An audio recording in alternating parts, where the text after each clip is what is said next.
Hello, it's a pleasure to make your acquaintance and welcome to Watchful's Spiral Abyss Guide for version 6.1. With the rerun of older characters, we have an Abyss which is a mix of older bosses and newer mechanics. As always, if you have any thoughts, tips, advice, feel free to put them in the comments, and any significant or missing information, incorrect notes will be pinned. Less messing around this time, let's get into the blessings and the Ley Line Disorders. This time, the blessing is all centered around Bond of Life, as arlecchino is the odd banner character. This shockwave does the usual about 20,000 of damage and can be triggered about every 3 seconds. But Bond of Life changing is a much more inaccessible mechanic than something like Hydro reactions that we've got in the past. So while Chlorand and arlecchino, who are constantly manipulating their own Bond of Life, make very good use of this and can get full uptime on this buff, Siegeween or characters equipping weapons that give Bond of Life, like Flowing Purity or Finale of the Deep, will proc it every 20-15 seconds or so, but it's so infrequent that it's not very relevant. And I would never put one of these weapons on a character if it wasn't already good for them. Finale of the Deep is really good on Scut, but her having that weapon is not going to change the value because she gets Bond of Life once every 20 seconds, because that's giving you 20,000 true damage every 20 seconds, which is relatively insignificant. The Ley Line Disorders, it's a bit more open, but not as much as you'd think. For about the third time in a row, because we have Lauma and Nefer, we've got on the first half characters bloom damage is increased by 200% and their lunar bloom damage is increased by 75%. Of course, Lauma and Nefer get really good value from this buff because their reaction damage is calculated differently, but any team that gets a lot of blooms, hyper blooms, burgeons, any of those reactions, whether that's Nilou or a Kuki team, will get very good use out of this. For the second half, we have characters' normal pyro damage is increased, which sounds quite useful, but when we get to break it down, arlecchino obviously uses that very well. Yoimiya also uses it very well, but Yoimiya is an older character, so if you're playing her, then, well, I mean, props to you, but she does considerably less damage than modern characters in most of her teams. And there's like very other little characters that can use it. I guess Pyro Traveler can use it a little bit, but it's not a majority of the team's damage, so this buff overall isn't doing very much. Taking all this into account, if you're not running Chlorand or arlecchino or Yoimiya, which are 3 characters out of 100 on that second side, you're not going to be making very good use of the Ley Line Blessing or the Disorders, so all of these buffs become somewhat redundant. And when that happens, the Abyss is naturally a little bit harder because you don't have the assistance of all those buffs. And with that out the way, let's take a look at the enemies themselves, so we'll start off with Chamber 12-1, Side 1. We have 2 crabs here, but don't get mistaken, these are very different enemies. The first crab is a Pyro one from Fontaine, and the second one is the local legend from Nodcry. I've met this local legend quite a few times, but this is the first time I'm including them in a guide. First opponent you'll be facing is the Stern Shield Crab, and they're quite simple to deal with. They have a Pyro ward worth about 10.8 units, so you will need reasonable Hydro application to deal with them, but even someone like Nilou with quite slow Hydro application can get rid of them relatively easily. If you do instead just want to damage them through this, they have about 70% resistance during the whole time, so some resistance shred will be useful. They're not immune while they have this ward, they just have higher resistance. And then after that, you're facing the Crab Tsar. Crabs are almost immediately into combat. You'll have a very small window to do damage to them, and then they'll float up into the air and gain a big white ward. While they have this large white ward, they have 80% resistance to all types of damage. And this white ward can't be broken by damage at all, like usual. The only way it can be broken is by throwing seeds at it. These seeds are the ones that Tsar will spawn shortly after floating into the air, and you'll need to trigger 6 of them in total to be able to break the white ward and knock them down out of this mechanic. If you don't knock them down, they'll do a large area-wide damage and still have 80 resistance for the majority of the fight. To get the seeds to fire at the Tsar, you need to trigger them, and there's 2 main ways you can do this. Firstly, you can trigger them with blooms, burgeons, and hyper blooms, as those reactions will target the seeds. And bloom seeds themselves have quite a large area of effect, so it can very easily trigger multiple of these projectiles. The other way to trigger the seeds very easily is through lunar bloom damage. Lauma's skill, if used in the center of the arena, has a large enough area to hit 6 seeds at once. After it's been hit by 6 of these seeds, they will fall to the ground and be weakened for a short duration. This is only about 4 seconds and then it goes back to normal resistances. And throughout the rest of the fight, it will constantly spawn these seeds that you can trigger with reactions, whether it's Lunar Bloom or Burgeoner, etc., to do extra damage to it. The damage of the seeds that fire at it itself scale differently depending on the way that they're triggered. They scale directly off the elemental mastery of the character that triggered the reaction, and the type of reaction that you're doing. It's all that goes into them. And so Loma, who does Lunar Blooms and has very high elemental mastery, will get lots of damage from these seeds. On the other hand, if you have a Dendro unit in a Flins team, right? Flins or nefer don't build that much elemental mastery, so when they're triggering Hyper Blooms on those seeds, you're not going to be getting a lot of damage from them. But that will still fulfill the mechanic of shooting the seeds up and knocking the Tsar down. Something to keep in mind for this fight if you're using the shield unit, so you're using nefer, nefer of course stops you from triggering bloom reactions. If you want to break the seeds, it will be completely up to nefer or Loma in your team to trigger the lunar bloom damage on them, which can be quite annoying. So to knock it down initially, I would recommend just not using nefer, not using her mechanic, which stops you from getting blooms. But as long as you can trigger these initial seeds, the rest of the fight isn't too complex and you don't require the additional seed damage to get you through the fight.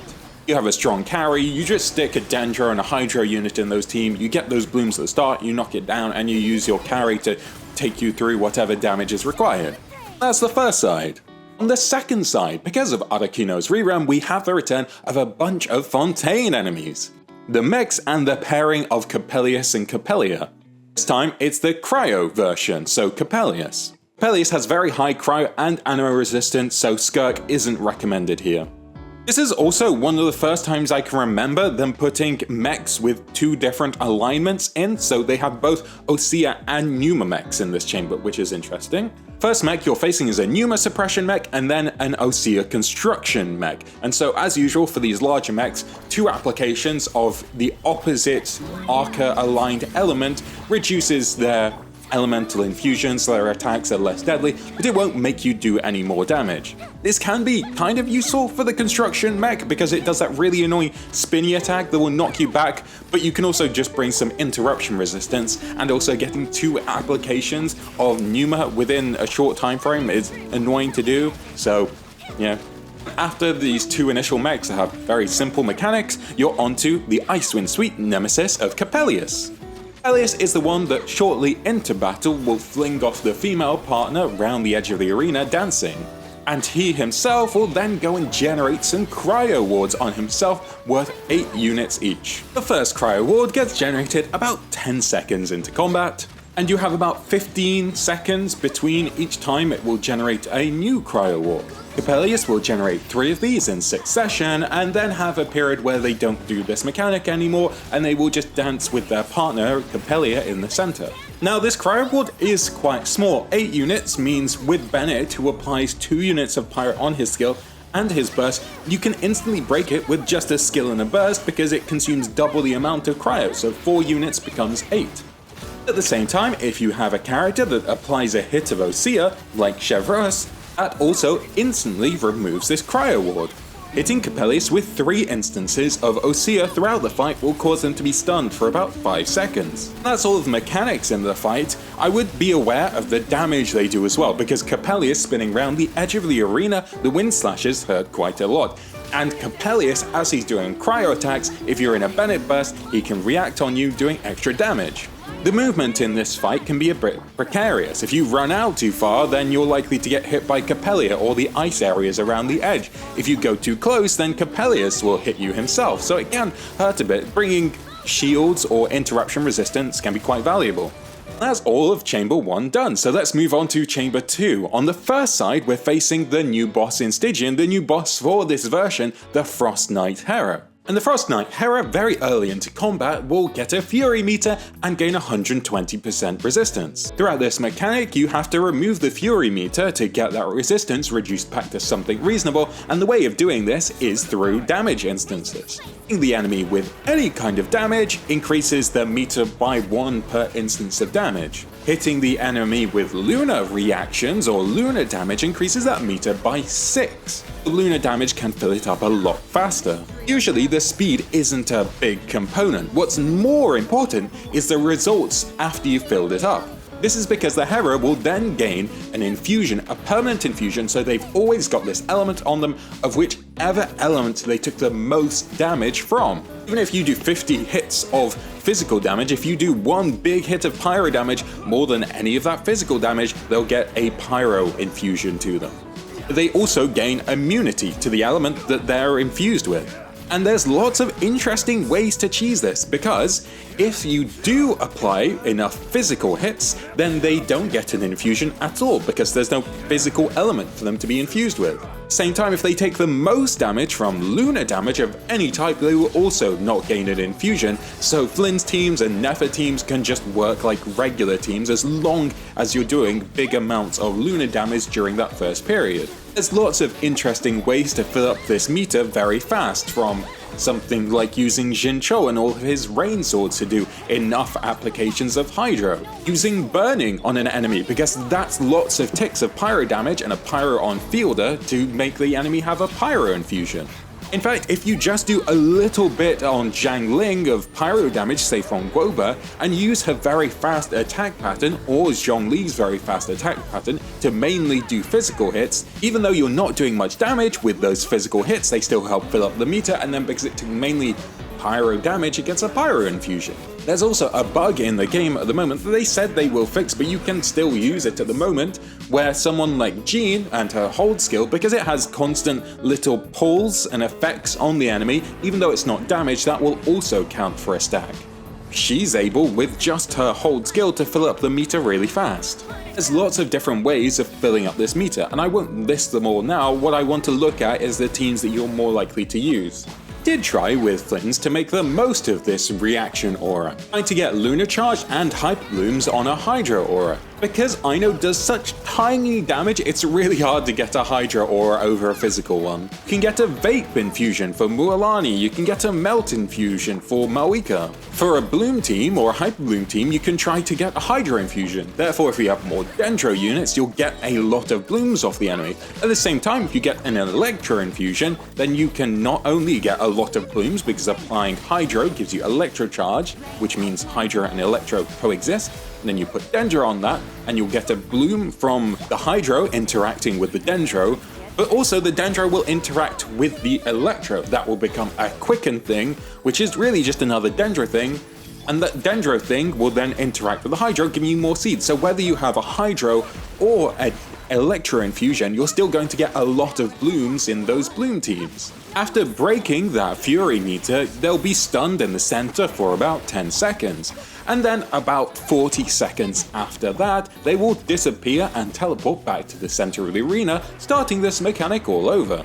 On the other side, we have the return of Hoyo's favorite character for you to beat up. It's the Mountain King. God, they love putting this in the Abyss. They put it like 7 times. I guess it's because we have so many pyro carries, and most pyro carries are good against this enemy, so anyway, the Mountain King. The Mountain King starts off with a fairly deadly attack where he'll fire 2 explosions at you and then a big laser beam. You'll want to dodge this big laser beam because it's pretty deadly. This is the same attack he does if you fail the later mechanic. After this, he will do the Flame Granite mechanic where he spits 3 of them down onto the ground. If you apply pyro to them, they have different effects. If you apply pyro and he eats it, then he takes 5% true damage. If you apply pyro and it explodes, then it will do a bunch of pyro damage and can knock you back. If he then has hydro or cryo on him, the pyro damage of those seeds exploding can also react for even more damage. If you fail to ignite 2 of the fruit, then he'll do the same dangerous attack that he did right at the start of the chamber. You'll have probably brought pyro from the last chamber, but if you didn't, there are a couple of other ways to deal with this mechanic. As those initial attacks applied pyro to the ground, you can use that to your advantage to explode these fruit in creative ways. If you have an ability that's able to absorb the element on you, like Kazuha's burst or Sucrose's burst, you can use that to apply pyro. You can apply animo to yourself, you can swell it off yourself, say with someone like G. Or you can apply electro to yourself to overload with someone like Beidou. There's a few more things for this fight to keep in mind. First of all, it has a really annoying spin move where it moves off to the edge of the arena, and then we'll shortly come back to the center of the arena after maybe doing an attack at the edge. It's very easy to get knocked back by this, so when he's about to do it, he will slap his belly, so be aware of that and move away from him, or you can just take some interruption resistance and tank the damage of the spin. So if you have location-based abilities like Oz, you might want to go place them where he's about to be, not where he currently is. Also delay a lot of the attacks the Yomkasor does by standing behind him, and before he proceeds to do the next attack, he will turn around to face you. Can delay some of the later attacks. Lastly, at about 90 seconds into the fight, he will perform an attack where he throws a single flame grenade down on the ground, so you can make sure to prepare for that, although there can be a lot of randomness to do this depending on his attack pattern. And that's it for the Mountain King. Hopefully you didn't need all that and you fought him before, but if you did, well then there you go. In Chamber 3, we have probably the most cringe enemies we've had in a long time, which are the Wild Hunt enemies. We have a little one, an exile, and then a big one, a hunter. And there's only one recommendation for these, which is to bring an Ascendant Gleam team, which sucks. This enemy really sucks because we're only given one free character that increases your moon sign level when you need 2 to get Ascendant Gleam. So unless you've pulled one of the on-banner Nod Cry characters, you get no special bonuses in this fight, there's no mechanics for you to complete, it's just, here, fight 2 times the amount of health. Anyway, both of these enemies have the same Wild Hunt mechanic, so I will just cover that. Wild Hunt enemies have 2 HP bars. They have their initial HP bar, but when they go to 0 health, they will enter a grief-stricken state. In this state, they won't perish, they will in fact recover their HP after a period of time. Instead, during this grief-stricken state, when you do damage to them, you reduce their max health, filling their health bar with a little grey health bar. And you can make them enter this grief-stricken state even when they're alive by being in Ascendant Gleam, doing damage that gets enhanced by you being in Ascendant Gleam. Whichever method you use to get it down into the grief-stricken state, you will then start doing damage to its max HP, and this max HP only takes 65% of the damage you're doing to decrease its max HP, if you're in just regular mode. If you're in Ascendant Gleam instead, with 2 Nod Cry characters, you do 90%, so you just do more damage. Anytime you reduce its HP to 0 to get it in the grief-stricken state, it takes a flat amount of extra max HP damage. This is 10% plus 8% per time that you've entered grief-stricken. So the first time is 10%, the second time is 18, the third 26, etc, etc. If you do it this way, it will be stunned for about 10 seconds. After this 10 seconds, it will recover from the grief-stricken state. Instead, if you get it into grief-stricken while it's still alive before you've reduced it to 0% HP, then you simultaneously damage both health bars. You can do damage to the regular health bar and the max HP bar at that reduced 90%, but it's still both at the same time. On the other hand, it will still attack you during this period, but the amount of damage you're doing is so much more valuable. So to actually defeat it, you need to reduce its maximum HP all the way down to 0. As I said, I hate the mechanic of this enemy just because they didn't give us a second free moon sign character. They could have easily made it Nascent Gleam, so you could have done this with Aino, but enough crashing out, Watchful. Okay, let's move on. On the second side, in contrast, we have some very simple and nice enemies. We have the Automaton, which has slightly higher resistances, but isn't too much to deal with, and is just an elite, and we have the return of the Primo Geovishap. This is the cryo version, so they have more cryo resistance because they don't want you using Skirk on this side. The Secret Source Automaton, Hunter Seeker, has naturally higher resistances up at 50%, and the way to reduce them is by using a Night Soul character. So like the other automatons, having a character in the Night Soul Blessing state will increase the meter, the Fury meter, above the automaton, and then it will start a big laser attack where it has reduced resistances if you get in the Night Soul Blessing state for long enough. It's just an elite. If you have a little bit of resistant shred, it's easy to deal with. Then you have the Primo Geovishap. Primo Geovishap only really has one mechanic. It's where it will give you a little warning and they'll do an area-wide blast, and they don't do this until about 40 seconds into the fight. Here you can reflect this damage and do some true damage to them. Way to reflect this is by having a shield on you. With a Geo Shield, then a Geo Shield will reflect all types of damage, so you will always get the maximum damage. If you have the same elemental type on your shield that the Primo Geovishap is infused with, or Cryo in this case, you'll also do the maximum amount, 15% true damage. If you have just a regular shield on you of a different element, say a Crystallize of Pyro, it will lose 5% HP anyway. You can, in fact, get shields and crystallizes of the element of the Geovishap without even bringing any characters that have any shields. It's because the Geovishap obviously does cryo attacks. It will do a cryo breath attack, and it will do some melee attacks that do geo damage. Or if you get hit by cryo and have cryo on you, and then you get hit by geo, that will create a cryo crystallize on the ground. You can then wait to pick this up until it's about to do its breath attack, and then it reflects the damage and gets the most value out of that attack. You just have to be a bit careful with where you stand not to accidentally pick up one. Or stand in a Bennett burst, which will remove cryo from you and put pyro on you instead, for example. Either way, that's all there really is to the Geovishap. It's a very pleasant enemy. Now we've been through all of the chambers, let's take a look at the team recommendations. From the Blessing, we have Bond of Life, and from the Ley Line, we have Bloom buffs. Those two don't really synergize very well.